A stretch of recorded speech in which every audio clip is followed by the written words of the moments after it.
Oh my God. Dude, what No, fate did Stargate? something happen while I was gone? Man, can you believe this? It's great news. It's great news. Tell us about how you Very found great. out. Martin Garrow call you?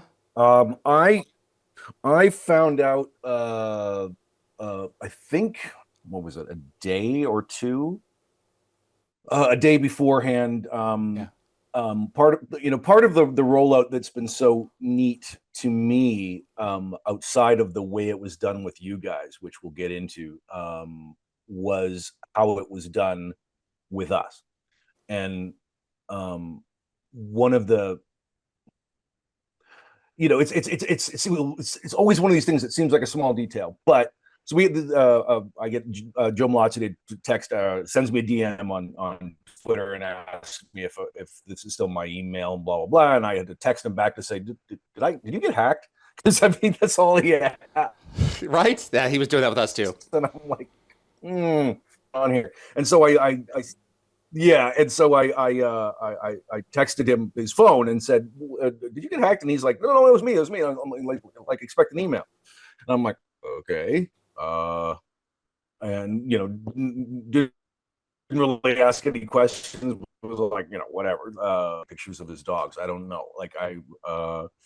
And so we get this email from Martin, and it basically is this beautifully written email that talks about the show coming, the new show coming, and that he wanted everybody that had sort of been involved before to know early, and to, because in that way of like, we know you are invested in That's this right. property, and we know that feel protective of it and whatever, and we want you to know that you're part of it. That's You're it. part of the success of it. You're part of the thing that got us here. Blah blah blah.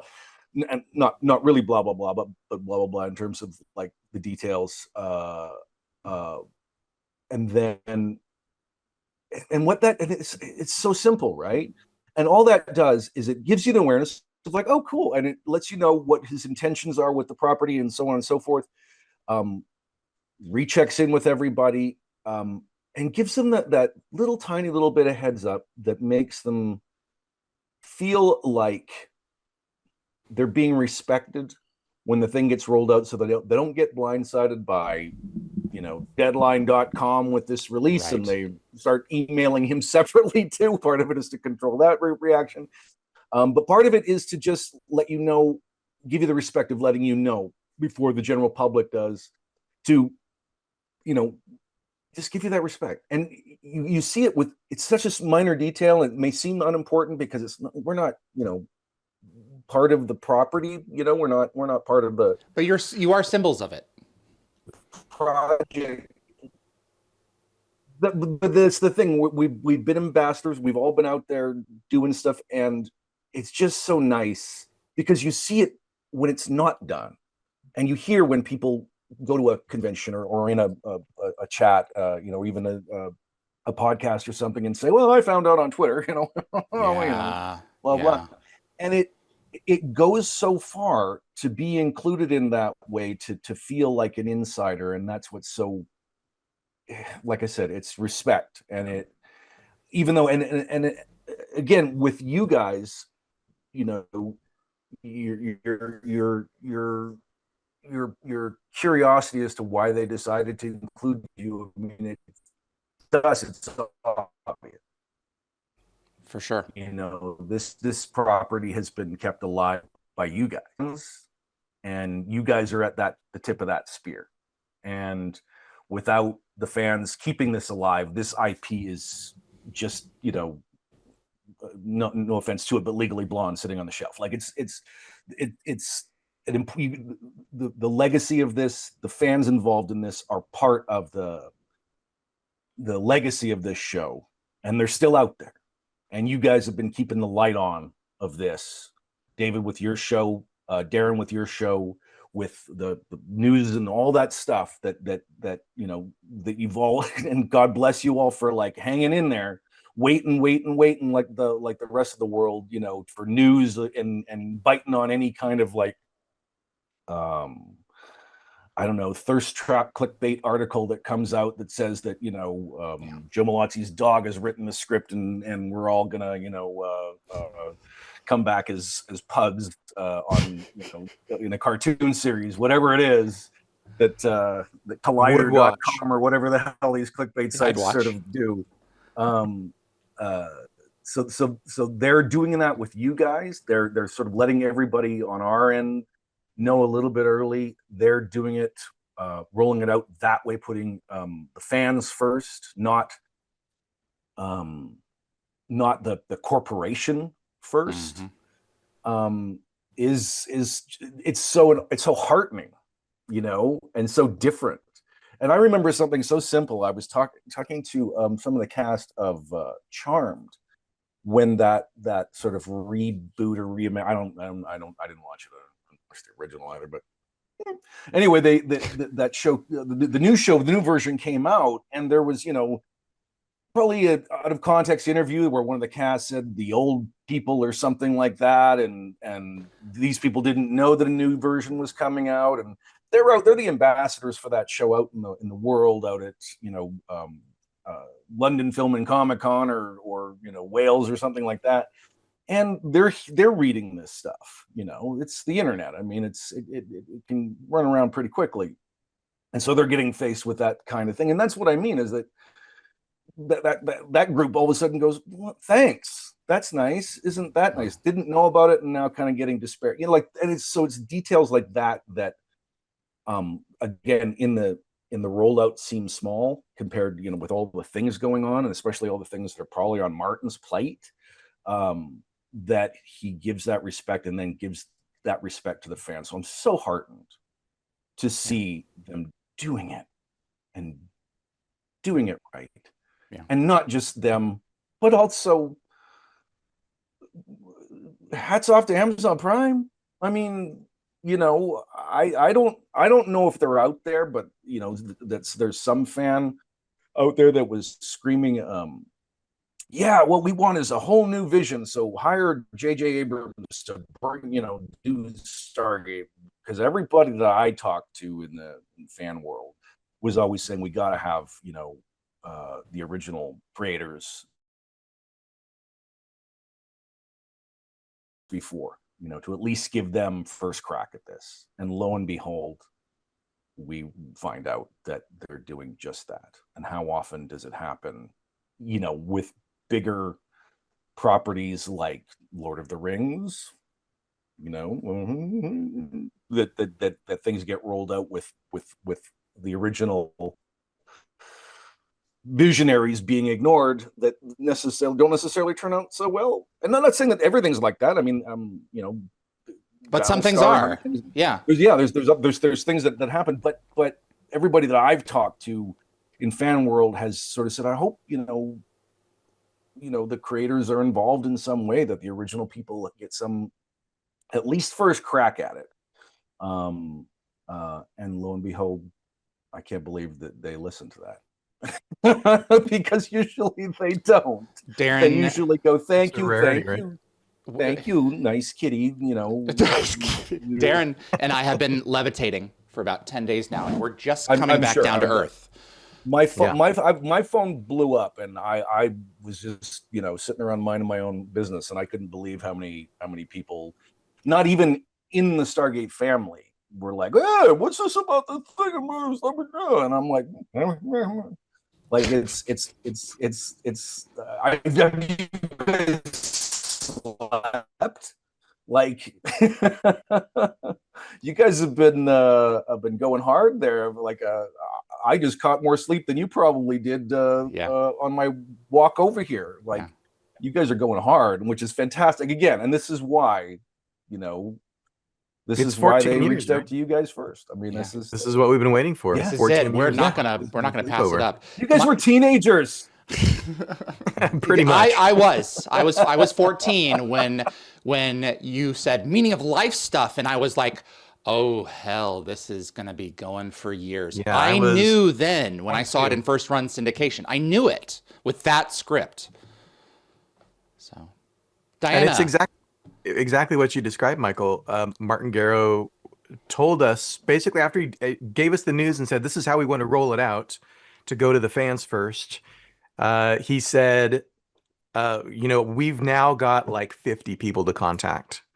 And it's not because you want to go back to the Stargate cast and crew and, necessarily give everybody a job, but just the respect of letting everybody know that this is coming and this is important to you. This is important to all of us. Be aware of it. They were a part And of what exactly made like you it. say, you guys are, for better or worse, brand ambassadors for the rest of your life because of what the show has meant to you and to all of us. It'll be on your epitaph. I take it as a super And encouraging how sign many from people Martin how and many from people would Amazon. how many other like other creators would know that that's an important thing? Like if you're handed like these guys, that's the other thing that's so great about and Brad and Joe, being part of the process as well. They've got skin in the game, and who else would think to do that? Like a new creator who doesn't know us wouldn't, maybe would throw up. I don't think so. Would hunt down all those emails and say, hey, blah blah blah. Like, no way, because it's they don't know us, so they don't care if they piss us off. Like it's or if they just rub us the wrong way. They don't know. It could be a new toy for them. They're like, oh, great, I will, I want to do it this way and whatnot. So it's like I said, I've been very buoyed by the way that this has come about, which also makes me very excited for how it's going to come out. There's a lot to be said for Amazon, whoever the executive was over there, how they nurtured the relationship first with Martin, who wrote the pilot, 18 months ago is really when negotiations started, and how they are trusting Martin and Brad and Joe and the rest of the team that's being brought in now to know what is best for the show to truly succeed. They want the show to succeed versus trying to fit this square peg into a round hole. So that just increases the optimism like so much. This is just, I mean, and watching the three of them talking when in that video is hilarious because they're all like little kids that have just been released into FBS Sports, into this huge toy store that clearly is going to be significantly budgeted, because you watch Brad talk about visual effects and what's possible. I mean, he didn't say it, but the cube is, of course, what they're going to use. This is going to have support from the distributor. It's going to have support from the fans, and it's going to do great. It's exciting. I mean, that's the thing. It's exciting, and it's excited. I'm excited to see them excited, and Brad certainly knows the difference between not just the budget that will be included, probably for I'm assuming because this company has certainly deeper pockets than MGM on its own ever did, and the technology. I'm excited by that. Like 20 years later, what we can do? What I wouldn't even have the foggiest idea about anything visual effects on this scale. So it's exciting, and like you said, it's exciting to see them excited because they know. I cracked a joke to Martin about about ideas, and I said it sounds expensive, and I quoted our old line producer because that's everything that he would say, and it's not, like you said, it fits better, and I'm excited to see what this looks like in this kind of world today too, and I'm old enough to be able to say that. My God. Oh, I started out on that show and I was the youngest person, other than the PAs, I was the youngest person on that set. And here's old man Shanks saying when I was a boy. You really were one of the parents of the franchise. If you look at the original cast and of course the staff writers and the producers and all that, you're the ones who hatched this enormous egg that just keeps cracking open and revealing new layers. It's great. We're Yeah, grateful as it is fans. Trust it me. is so neat. It's so neat to see it get to this phase. Who would have thunk back in those days? But now that it's here, like I said, it's happening with the right people, and I think the best way, like I know, just even the stuff that I've read, I can't even imagine what's out there. That this is a great time period for a week when it's like telling your kids that COVID's over and that we're gonna have Christmas again, and everybody's freaking out. It's a catharsis. Because it's like, well, we're gonna have Christmas, and then all the speculation starts, and then a day later they're like, well, I wonder what I'm gonna get. I really want this, and I really want that, and I really want this, so I better not get this. Where all the kvetching and the speculation turns into toxicity and all the other stuff that I know. Listen, it's part of the package. We've been doing this, since the modern formation of the internet, that these things exist, and there will be people with expectations, demands, even entitlement, and yada yada yada. But I think you're going to see less of that, Michael, than you think you are. We saw that with the previous efforts, but I think people are so at a point where they really want. Well, you have to remember, Diana, when we did this, when we first started this, there wasn't even Yahoo groups. So, like, as much as you say we'll see less of it, we'll see more enthusiasm. We're just going to see more stuff. Period. Yeah, we're going to have to learn to filter a lot of it ourselves, because no, absolutely. When I watched the series, I watched it after it aired, and because I was commissioned to write the novels, I deliberately stayed off social media because I knew it was going to be toxic. So I stayed away from it to form my own opinions. But right now, people are so over hungry for Stargate that they're like, they have been starved for so long, like the kid kept from Christmas for 5 years, that they're like, you're only going to give me a little tree? That's okay. It's still a little tree. I'll take anything at this point. There is going to be some gratitude, for sure. For sure. There's going to be some gratitude. And like I said, the best part about this is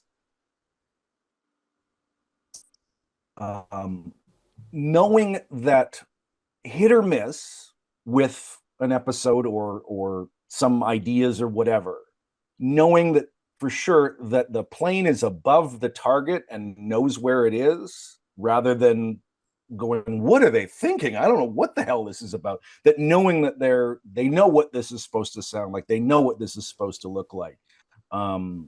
It's just a matter of getting there, and how you get there. That we'll wait and see, I'm just excited by that. But I know that these guys are above the target.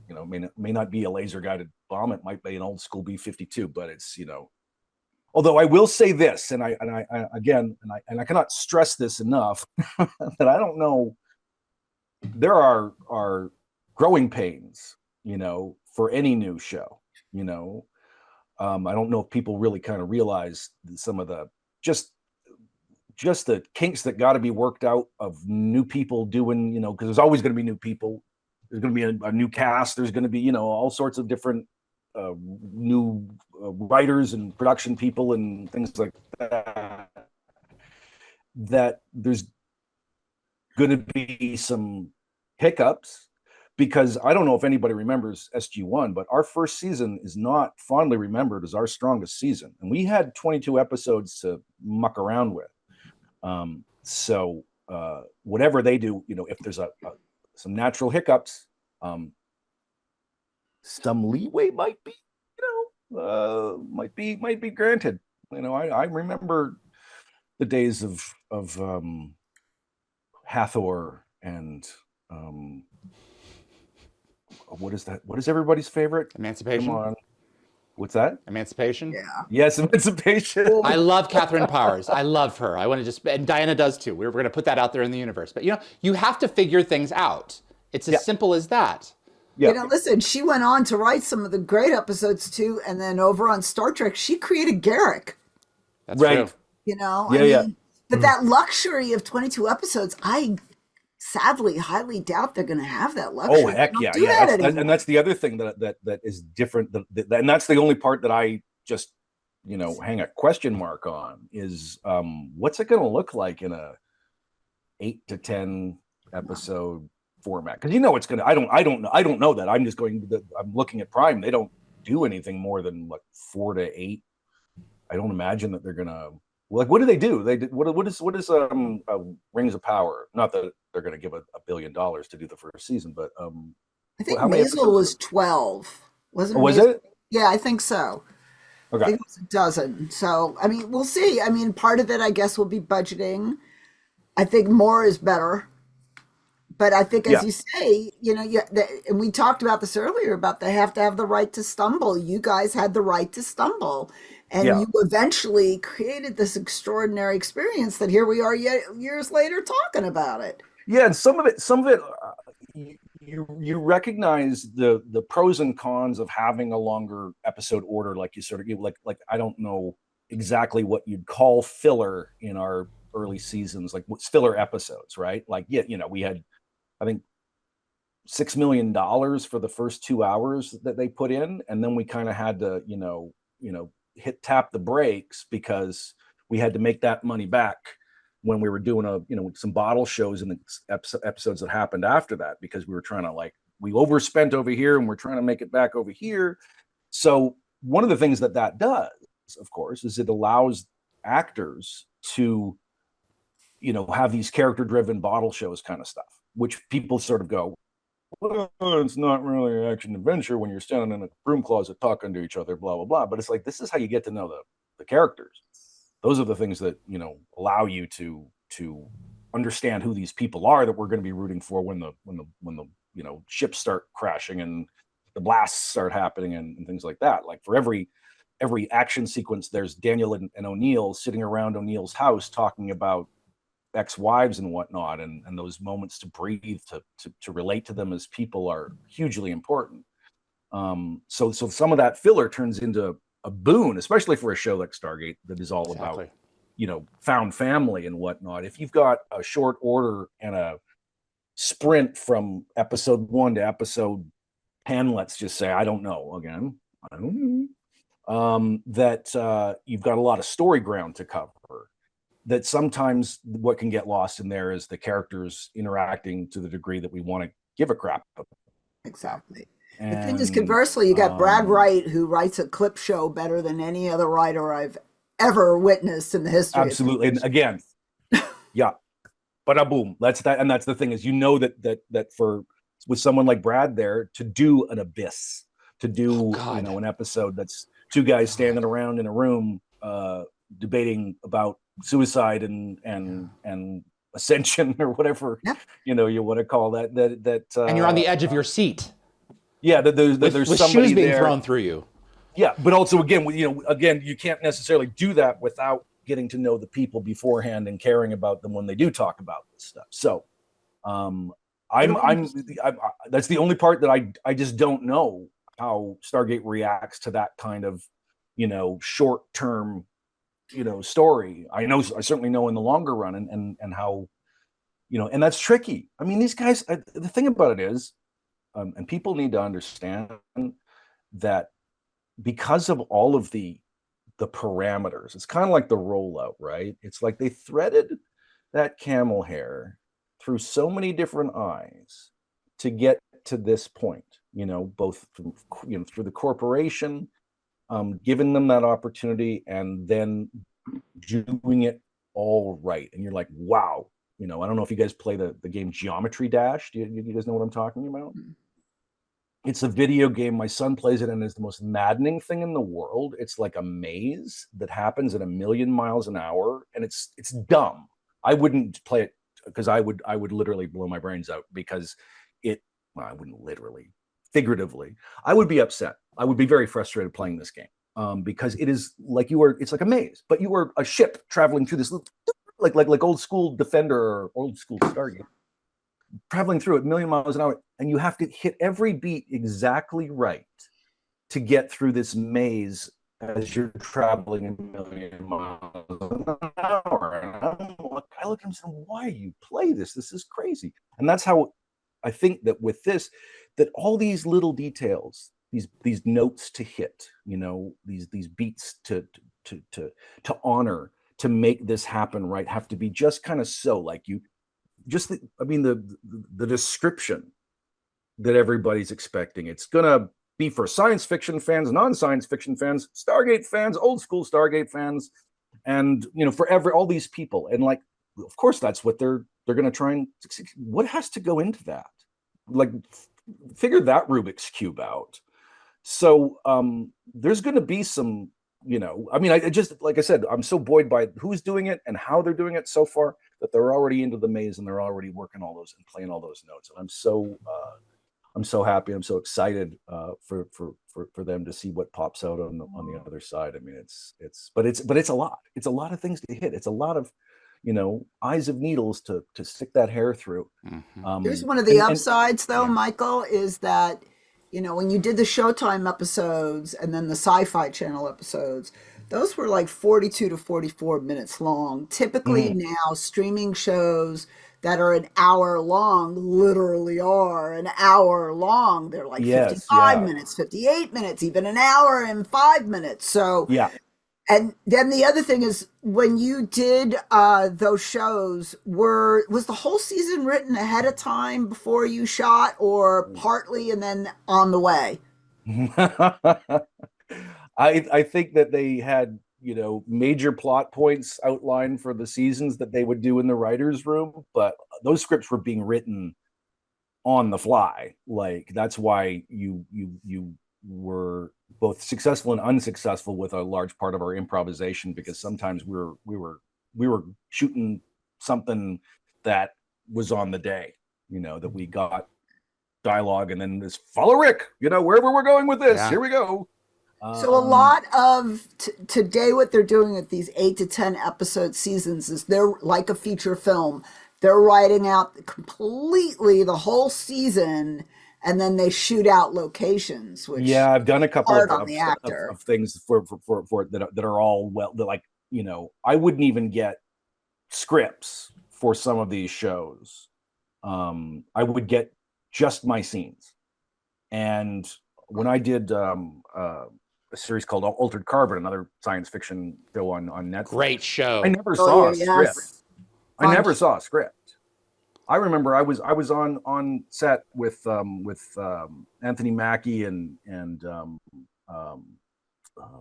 David Cubitt and a few of the other actors playing these characters. And I didn't know the mythology. I didn't read the books or anything like that. So I didn't know what the heck was going on in this thing. And we're just shooting it. And I've just read the scenes. I got them, you know, a week beforehand, and I've read the scene that we're shooting, blah, blah. And I didn't know what the hell was going on, because I'm not part of the larger part of the story either. So I'm just seeing and this is how secretive they are too about some of this stuff. And I remember just saying out loud, I said, I can't wait to watch this to find out what the hell we're all doing. You know, and I don't know if that's necessarily the best way to proceed when it comes to the actors, where they don't even know what the hell they're like working on, kind of thing. And apparently Amazon is quite secretive about you know, their processes and whatnot. So in terms of keeping, you know, the audience in the dark and whatnot, that they're a tech company first, not necessarily an entertainment company. So that's right. They like a little bit of secrecy on their end, or love a little bit of secrecy on their end. So I don't think this will be like Marvel, where you have to go into a room and like read it on an iPad and then sign away the blood of your first child. I don't think it's going to be that severe. I played a small part in what was Neil Blomkamp's Elysium, his movie Elysium. That was great.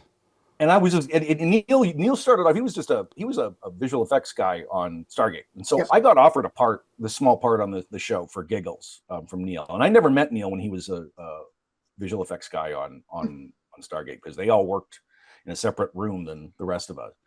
And I had to go to the studio, great studio, strangely enough, before I accepted the part and read the script at the studio. And, you know, it's like sign the thing, read the script, and then leave and never see it again before I agreed to take the part. That was how it went down. It wasn't like, here, you come in, once you've taken the part, you're come in and read it this way. Well, it was before I even took it, so I had to go down to do that, to take the part, to find out what I was doing. It wasn't Diana, much, but it was still. thank you so much, Diana, for joining us. Writer, producer, SG1 author from the book series The Drift and Four Dragons. Michael, if you ever have a chance to read fan fiction, this is not fan fiction. This is not fan fiction. This is these this are is like a license. episodes. This is MGM approved. I was Yeah. What I was trying to get to, Diana, if you have ever had a chance to read fan fiction, wait I until would you see never. the caliber of these novels, because some people think that official tie-in novels are fan fiction, and it's not the case at all. So I was trying to scrub I've that actually away, looked at Diana. some of the novels. Some of Yeah. the novels I've looked at. Some of them I have in my house. Yeah. I have some of Well, them. I have She has two written- that I she has written wrote. two. You are big in them. and So. and they're fantastic. They really are. We're gonna make sure that you get them if you don't have them. But the Diana, fan fiction I get sent is different. oh, I know. By that I mean, I know. Yeah, I've seen certain pictures of you that you've had to block out in large squares. Some people out there who are fine artists think very finely of all of you. and have great Photoshop skills too. That's Yay right. For you. Yay for you. Gosh, guys, Michael, thank it you, was Mike. great to meet you. You Take too, care. Daddy. Take Thank care. you. We'll Take care. hopefully see you again. All right. Michael, realistically, how much time do you have? Whatever you need. I am yours.